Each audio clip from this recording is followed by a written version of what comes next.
sebab. Dan yang kedua, alur berpikir. Yang pertama, observasinya, longsor sering terjadi setelah hujan deras yang berkepanjangan. Dan yang kedua, pertanyaan ilmiahnya, mengapa hujan deras dapat memicu terjadinya tanah longsor. Dan yang ketiga, hipotesis, tanah longsor terjadi karena air hujan meresap ke dalam tanah, meningkatkan berat tanah dan mengurangi daya ikat tanah. Ketiga, hipotesis, tanah longsor terjadi karena air hujan meresap ke dalam tanah, meningkatkan berat tanah dan mengurangi daya ikat antar partikel tanah, sehingga lereng menjadi tidak stabil. Dan yang ketiga, klaim, yaitu hujan deras merupakan faktor utama pemicu longsor, tetapi kondisi tanah dan lingkungan memperparah risiko longsor. Buktinya yaitu bukti fisik, air hujan meningkatkan tekanan dan berat tanah. Yang kedua, bukti lingkungan, lereng tanpa vegetasi lebih mudah longsor. Yang ketiga, bukti empirisnya yaitu longsor hampir selalu terjadi setelah hujan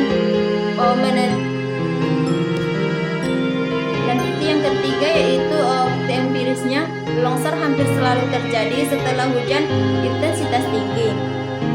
Kemudian penalaran logisnya, jika tanah menyerap air, tanah menjadi berat dan akar pohon sedikit, daya ikat tanah lemah.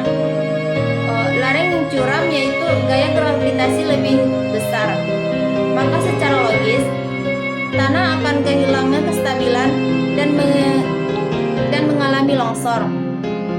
Dan yang keempat, yaitu struktur penalaran yang digunakan adalah deduktif dan kausal.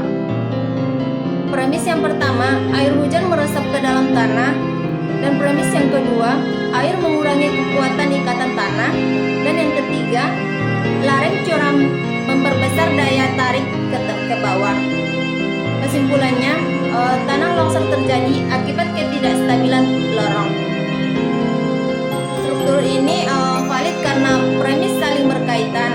Tidak ada kesimpulan yang melompat hubungan sebab akibat jelas.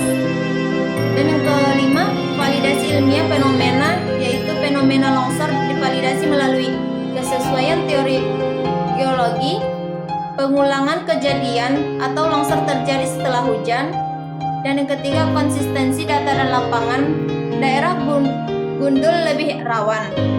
Dengan demikian, kesimpulan bersifat ilmiah dan dapat dipertanggungjawabkan secara logika saintifik.